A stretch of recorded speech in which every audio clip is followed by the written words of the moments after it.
Hey guys, welcome to the Liberal Hive Mind, a channel solely focused on exposing the abundant hypocrisy of the left. The frickin' theatrics, man, it never ends. A thing has happened. Donald Trump did a thing. It doesn't matter what that thing is, but in this case, it's the passage of a spending bill. And of course, here we go with the Democrats taking us down the same path, throwing a complete frickin' tantrum, full-blown meltdown mode, with of course the accustomed cringe tier street performances. And at this point, I think it's becoming just undeniable. This is the Democrat brand. This is who they are. There's no more running away from the label. The hysterics, the fake crying photo ops, the Alexandria Ocasio-Cortez in front of a frickin' fence crying energy. This is the Democrat Party all day, every day. And of course, it isn't really working so well. Let me show you guys exactly what I mean by that. We got some stuff to get into, so let's roll the tape. All right, folks. So yep, pretty much like I said it, the bill passed and now here comes the Democrat response.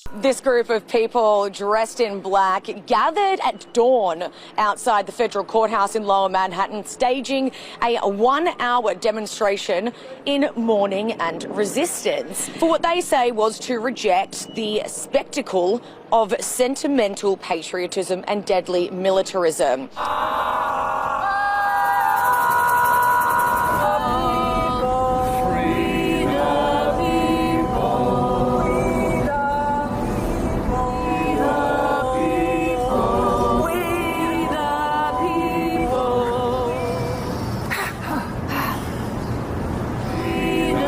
Yup, here we go again, the same frickin' loop that I keep talking about. Let's call it the doom loop. A thing has happened and therefore it's the end of the world. It's the end of democracy. The sky is falling. We got Democrats holding candlelight vigils, and the rhetoric, even from top Democrats, has reached the point where they're telling us that Trump's big beautiful bill is gonna cause mass death. I'm not even joking. Apparently the bill's so bad that we got James Carville telling us that just the simple passage of this bill will lead to a mass extinction event for the GOP.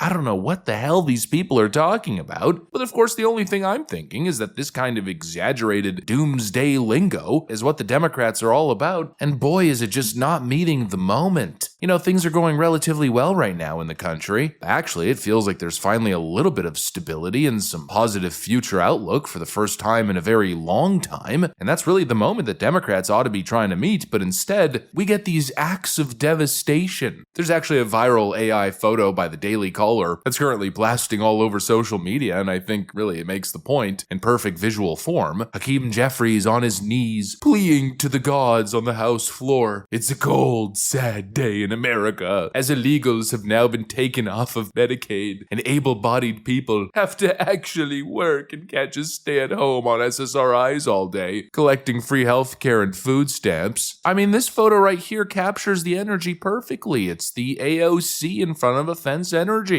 It's all over. But there's a problem with this strategy. It's the boy who cried wolf strategy. They scream about the end of the world, and then, well, regular people who don't live in some MSNBC fantasy, they walk outside and, well,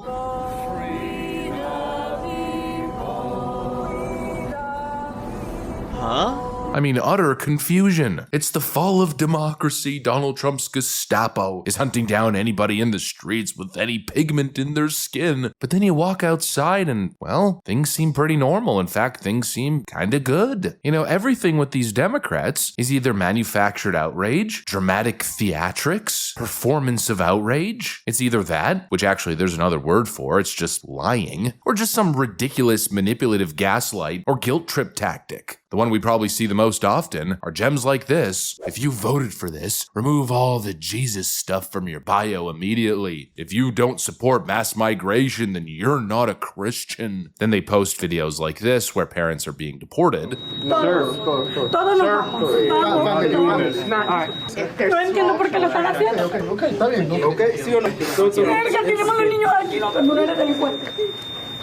Just a pathetic attempt to guilt trip and gaslight instead of making an actual argument. It's complete garbage. Cut the freaking crap with this holier-than-thou TikTok propaganda and just the excessive nature of all the left-wing activism. They make it seem like people being deported are being taken to some sort of sea-salt volcano in El Salvador and just thrown in as if it's the end of their lives. But the reality is these people are just being relocated back to their home. For the most part, the violent thugs thugs, of course, are ending up in CSOT, but regular people that are facing deportation and families that are being sent back, they're being sent back home, rightfully so. Can we stop pretending as if these people are being sent to their inevitable demise? No, they know what they signed up for, and they're simply facing the consequences of their actions. And at the end of the day, there has to be consequences, because if there aren't, well then what's going to stop people from continuing to defy federal law and unleashing chaos on American streets and putting a massive strain on American social services?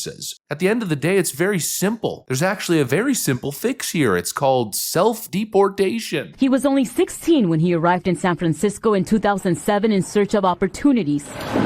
But after all these years, he's still undocumented. And now he says it's time to go back to Yucatan, Mexico, on his own terms, and not in handcuffs, as he's recently seen happen to others on the news. The way that they're being detained, it's unfair because they've been treated like animals. We only come to this country to work. We don't come to look for problems. For Victor, this goodbye is bittersweet. He doesn't want to leave, but says he also has family waiting for him back home, including a son who he last saw as a baby. So now I need to go back to Mexico because I have my family there. My mom is old, so I not see it for a long time. And then my son too, I not see it for a long time. For Victor, he says, it's time to put his life and family first. 1,000 times. Go see your family, because you never know what could happen. Today I'm here telling you this, but I don't know what could happen. Victor has booked a one-way ticket for this month. He says he did speak to an immigration attorney of the possibility of continuing his humanitarian visa process in Mexico.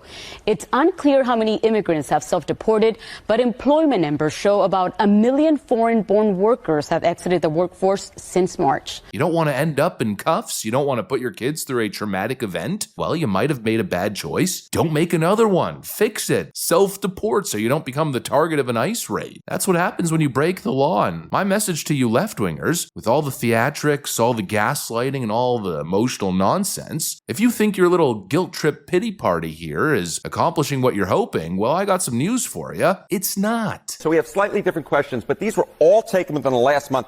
And there's real uniformity here. That's what I really think you see. You see real uniformity. Deported all immigrants who are here illegally, 55% of the New York Times. Marquette, 64%. CBS News, 57%. ABC News with a slightly different question, 56%. So what you're seeing essentially here is a very clear indication that a majority of Americans, in fact, when they're asked this blunt question, which I believe gets at the underlying feelings, do in fact want to deport all immigrants who are here illegally. There's no arguing with these different numbers because they're all essentially the same across 4 different pollsters. We'll take a look at that ABC News question in particular because you can really see that there's been a massive shift from when Trump was first getting into office 8 years ago, right? Deport all undocumented immigrants. You go back to 2015, I'm going to come to your side of the screen, it was 42%. Hello. Go to 2016, it was 36%. Look at where we are now. This was taken at the end of last year, 56%. This is 20 points higher than it was just before Trump got into office the first time. Feelings towards immigration in this country,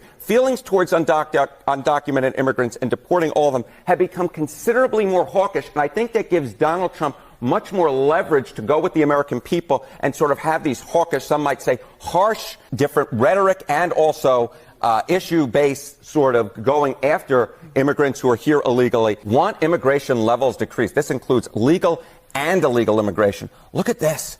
Last year, 55%. And this, again, legal and illegal. So people want less people coming into the country. Exactly. They want less people coming into the country. People want secure borders. The people want deportations, period. The American people are done playing this game. Absolutely frickin' done. And no amount of screeching in the streets is gonna change that. Anyways, that's pretty much what I got for you guys on this one. Hopefully you enjoyed the video. If you did, make sure to leave a like and possibly subscribe. Thanks for watching, and I'll see you on the next one.